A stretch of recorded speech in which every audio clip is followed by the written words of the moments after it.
बिना सोचल समझल देखावे छै गोली। गलती से आई है न बेटा दूसर टोली, बेसी जदी बोलबी त मार देब गोली।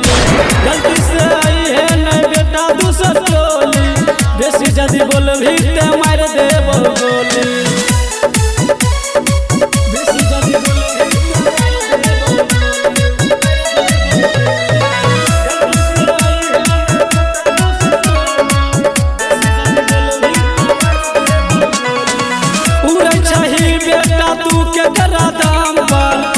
पासवान टांग लेबो राइफल पर,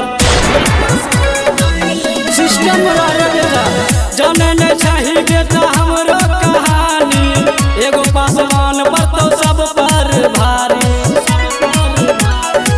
माइकल गोविंद से बेसी बोले नहीं बोली।